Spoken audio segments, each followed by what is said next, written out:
Hello everyone, I hope you are doing well. Today we'll talk about how to fix or how to solve the problem of Film Maker if we go to settings. Here you click on apps, default apps, app settings. On above here we search about Film Maker. Then we click on first stop and we click OK. Here you will enter to storage. Then we click on clear cache. Here you will turn on your airplane mode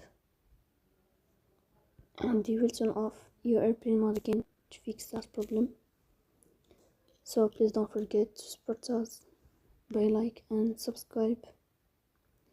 See you next time in another video, and thank you for your watching and your attention.